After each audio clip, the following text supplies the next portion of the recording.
بسم اللہ الرحمن الرحیم۔ خلاصہ خطبہ جمعہ سیدنا امیر المومنین حضرت مرزا مسرور احمد خلیفۃ المسیح الخامس ایدہ اللہ تعالیٰ بنصر العزیز فرمودہ 20 اکتوبر 2023 بمطابق 20 اخار 1402 ہجری شمسی بمقام مسجد مبارک اسلام آباد ٹلفورڈ سرے UK۔ امیر المومنین حضرت خلیفۃ المسیح الخامس ایدہ اللہ تعالیٰ بنصر العزیز نے اور 20 اکتوبر 2023 کو مسجد مبارک اسلام آباد ٹلفورڈ UK میں خطبہ جمعہ ارشاد فرمایا، جو مسلم ٹیلی ویژن احمدیہ کے توسط سے پوری دنیا میں نشر کیا گیا۔ جمعہ کی اذان دینے کی سعادت مولانا فیروز عالم صاحب کے حصے میں آئی۔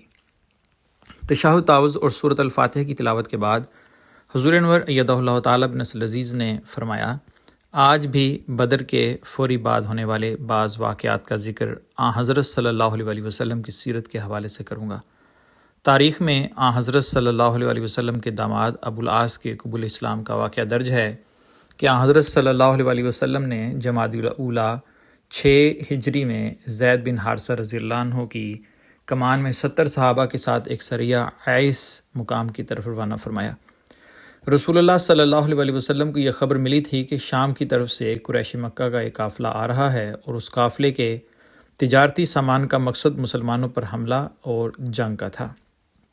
بہرحال انہوں نے اس کو روک لیا، ساز و سامان قبضے میں لے لیا اور بعض قیدی بھی پکڑے جن میں ابو العاص رضی اللہ عنہ بھی شامل تھے۔ سیرت خاتون النبیین صلی اللہ علیہ وسلم میں حضرت مرزا بشیر احمد صاحب رضی اللہ عنہ نے لکھا ہے کہ سریہ عمیس کے قیدیوں میں حضرت صلی اللہ علیہ وآلہ وسلم کے داماد ابو العاص بھی تھے، جو حضرت خدیجہ رضی اللہ عنہا مرحومہ کے قریبی رشتہ داروں میں سے تھے اور ابھی شرک پر قائم تھے۔ ابو العاص نے کسی طرح حضرت زینب رضی اللہ عنہ کو اپنے قید ہونے کی اطلاع بھجوا دی۔ جب حضرت صلی اللہ علیہ وسلم اور آپ صلی اللہ علیہ وسلم کے صحابہ صبح کی نماز میں مصروف تھے تو حضرت زینب رضی اللہ عنہا نے بلند آواز سے پکار کر کہا کہ اے مسلمانوں، میں نے ابو العاص کو پناہ دی ہے۔ حضرت صلی اللہ علیہ وسلم نے نماز سے فارغ ہو کر صحابہ کو فرمایا کہ جو زینب رضی اللہ عنہا نے کہا آپ لوگوں نے سن لیا ہوگا، واللہ مجھے اس کا علم نہیں تھا۔ مومنوں کی جماعت میں سے کوئی کسی کافر کو پناہ دے تو اس کا احترام لازم ہے۔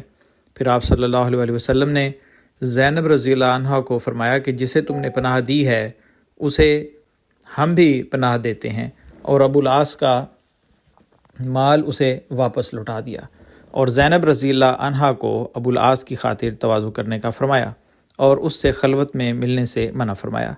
چند دن بعد ابو العاص نے مکہ واپس جا کر اپنے کاروبار کے لین دین سے فراغت حاصل کی اور واپس حضرت صلی اللہ علیہ وسلم کی خدمت میں پہنچ کر مسلمان ہو گئے۔ حضرت صلی اللہ علیہ وسلم نے حضرت زینب رضی اللہ عنہا کو بغیر کسی جدید نکاح کے ان کی طرف لوٹا دیا۔ اس سے یہ فتویٰ بھی مل گیا کہ اگر کوئی عورت اپنے خاوند کے کفر کی وجہ سے علیحدہ ہوتی ہے تو خاوند کے ایمان لانے پر دوبارہ نکاح کی ضرورت نہیں ہوتی۔ حضرت زینب رضی اللہ عنہا اپنے خاوند کے قبول اسلام کے بعد زیادہ دیر تک زندہ نہیں رہیں اور 8 ہجری میں ان کا انتقال ہو گیا۔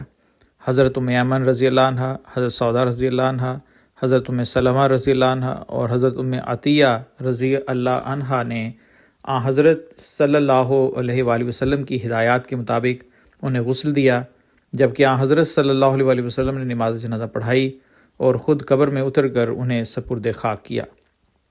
حضرت ابو العاص رضی اللہ عنہ بھی اس کے بعد زیادہ دیر زندہ نہ رہے اور 12 ہجری میں وفات پا گئے۔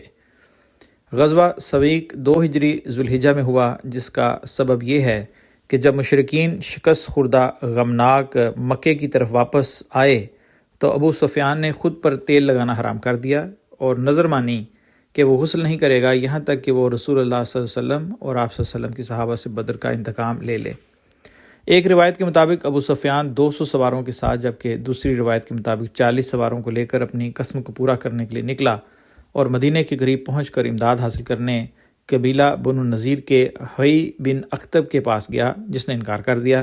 پھر وہ سلام بن مشکم کے پاس گیا، جس نے مسلمانوں کی راز کی باتیں بتائیں اور رسول اللہ صلی اللہ علیہ وسلم کے روزانہ کا معمول بتایا۔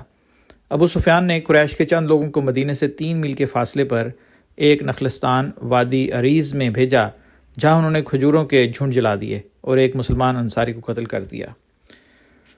ابو سفیان نے اس کامیابی کو اپنی قسم کا پورا ہونا سمجھا اور اپنا لشکر لے کر مکے کی طرف روانہ ہو گیا۔ جب رسول اللہ صلی اللہ علیہ وسلم کو اس کا علم ہوا تو 200 صحابہ رضوان اللہ علیہم کے ساتھ اس کے تعاقب میں نکلے اور کرکرہ القدر پہنچ گئے۔ ابو سفیان اور اس کا لشکر بھاگتے ہوئے ستو کے تھیلے پھینکتے جا رہے تھے اور مسلمان وہ اٹھاتے جا رہے تھے، اس لیے اس غزوہ کا نام غزوہ سویق یعنی ستووں والا غزوہ پڑ گیا۔ ابو سفیان اور اس کا لشکر بھاگ گیا۔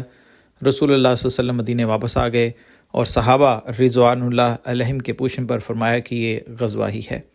سیرت خاتون نبیین صلی اللہ علیہ وسلم میں حضرت مرزا بشیر احمد صاحب رضی اللہ عنہ نے پہلی عید الاضحیٰ کے بارے میں لکھا ہے کہ اسی سال ماہ ذی الحجہ میں دوسری اسلامی عید یعنی عید الاضحیٰ شروع ہوئی اور جو ماہ ذی الحجہ کی 10ویں تاریخ کو تمام اسلامی دنیا میں منائی جاتی ہے۔ اس عید میں ہر ذی استطاعت مسلمان کے لیے واجب ہے کہ کوئی جانور قربان کرے، اس کا گوشت اپنے عزیز و اقارب، دوستوں، ہمسایوں اور دوسرے لوگوں میں تقسیم کرے اور خود بھی کھائے۔ چنانچہ عید الاضحیٰ کے دن اور اس کے بعد 2 دن تک اسلامی دنیا میں لاکھوں کروڑوں جانور فی سبیل اللہ قربان کیے جاتے ہیں، اور حضرت ابراہیم علیہ السلام، حضرت اسماعیل علیہ السلام اور حضرت ہاجرہ علیہ السلام کی عظیم الشان قربانی کی یاد زندہ رکھی جاتی ہے، اور جس کی بہترین مثال حضرت صلی اللہ علیہ وسلم کی زندگی تھی۔ ہر ایک مسلمان کو ہوشیار کیا جاتا ہے کہ وہ بھی اپنے آقا و مالک کی راہ میں اپنی جان اور مال اور اپنی ہر ایک چیز قربان کر دینے کے لیے واسطے تیار رہے۔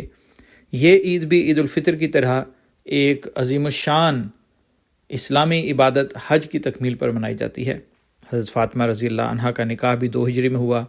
حضرت انس رضی اللہ عنہ بیان کرتے ہیں کہ حضرت ابوبکر رضی اللہ عنہ اور حضرت عمر رضی اللہ عنہ دونوں نے حضرت فاطمہ رضی اللہ عنہ سے شادی کی درخواست کی، لیکن رسول کریم صلی اللہ علیہ وسلم خاموش رہے اور کوئی جواب نہ دیا۔ حضرت علی رضی اللہ عنہ بیان کرتے ہیں کہ میں آپ صلی اللہ علیہ وسلم کی خدمت میں حاضر ہوا اور عرض کیا کہ آپ صلی اللہ علیہ وسلم حضرت فاطمہ رضی اللہ عنہ کی شادی مجھ سے کریں گے؟ آپ صلی اللہ علیہ وسلم نے فرمایا کیا تمہارے پاس مہر کے لیے کچھ ہے؟ میں نے عرض کیا کہ میرے پاس گھوڑا اور زرہ ہے۔ آپ صلی اللہ علیہ وسلم نے فرمایا کہ گھوڑا ضروری ہے، البتہ زرہ کو بیچ دو۔ چنانچہ میں نے 480 درہم میں اپنی زرہ کو بیچ کر مہر کی رقم کا انتظام کیا۔ آپ صلی اللہ علیہ وسلم نے اس رقم میں سے مٹھی بھر بلال کو رضی اللہ عنہ کو دیتے ہوئے فرمایا کہ اس سے کچھ خوشبو خرید لاؤ، اور کچھ لوگوں کو ارشاد فرمایا کہ حضرت فاطمہ رضی اللہ عنہ کا جہیز تیار کرو۔ چنانچہ حضرت فاطمہ رضی اللہ عنہ کے لیے ایک چارپائی، چمڑے کا ایک تکیہ جس میں کھجور کی چھال بھری ہوئی تھی تیار کیا گیا۔ ایک روایت میں ہے کہ آپ صلی اللہ علیہ وسلم حضرت علی رضی اللہ عنہ سے رشتہ کرتے ہوئے فرمایا کہ میرے رب نے مجھے ایسا کرنے کا حکم فرمایا۔ رخصتانے کے بعد حضرت صلی اللہ علیہ وسلم نے ایک برتن میں پانی میں وضو کیا، پھر وہ پانی حضرت فاطمہ رضی اللہ عنہ اور حضرت علی رضی اللہ عنہ پر یہ الفاظ فرماتے ہوئے چھڑکا کہ اللہم بارک فیہما و بارک علیہما و بارک لہما نسلہما، یعنی اے میرے اللہ تو ان دونوں کے باہمی تعلقات میں برکت دے اور ان تعلقات میں برکت دے جو دوسرے لوگوں کے ساتھ قائم ہوں، اور ان کی نسل میں برکت دے۔ یہ دعا شادی کرنے والے جوڑوں کے لیے ان کے ماں باپ کو بھی کرنی چاہیے۔ آج کل دنیا کی ہوا و ہوس کی وجہ سے شادی کے بعد لڑکے اور لڑکی کے درمیان مسائل پیدا ہو جاتے ہیں جن میں اضافہ بھی ہو رہا ہے۔ اگر دین کو مقدم رکھا جائے اور اس طرح دعا کی جائے اور والدین بھی اپنا کردار اس طرح ادا کریں تو رشتے قائم رہ سکتے ہیں۔ شادی کے بعد ایک مخلص صحابی حضرت حارثہ بن نعمان انصاری رضی اللہ عنہ نے بااصرار اپنا ایک مکان خالی کروا کے حضرت علی رضی اللہ عنہ اور حضرت فاطمہ رضی اللہ عنہ کی رہائش کے لیے پیش کر دیا تھا۔ حضرت فاطمہ رضی اللہ عنہ نے نبی کریم صلی اللہ علیہ وسلم سے چکی چلانے کی وجہ سے ہاتھ میں تکلیف کا اظہار کر کے کسی خادم کے انتظام کا کہا تو آپ صلی اللہ علیہ وسلم نے حضرت علی رضی اللہ عنہ اور حضرت فاطمہ رضی اللہ عنہ کو فرمایا کہ جب تم اپنے بستر پر لیٹو تو 34 مرتبہ اللہ اکبر کہو، 33 دفعہ سبحان اللہ کہو اور 33 دفعہ الحمدللہ کہو، یہ تم دونوں کے لیے خادم سے بہتر ہے۔ حضرت صلی اللہ علیہ وسلم کے لیے خادم کا مہیا کرنا مشکل نہ تھا، لیکن ممکن تھا کہ لوگ کچھ کا کچھ نتیجہ نکالتے اور بادشاہ ان اموال کو اپنے لیے جائز سمجھ لیتے۔ پس احتیاط کے طور پر آپ صلی اللہ علیہ وسلم نے اپنے پاس بغیر سے تقسیم آنے والے غلام اور لونڈیوں میں سے کچھ نہ دیا۔ خطبہ جمعہ کے آخر پر حضور انور نے حماس اسرائیل جنگ کے پیش نظر دعا کی مقرر تحریک فرمائی۔ تفصیل کے لیے ملاحظہ ہو صفحہ اول۔ روزنامہ الفضل انٹرنیشنل بروز سوموار مورخہ 23 اکتوبر 2023، صفحہ نمبر 1 اور 2، آواز رضوان احمد افضل۔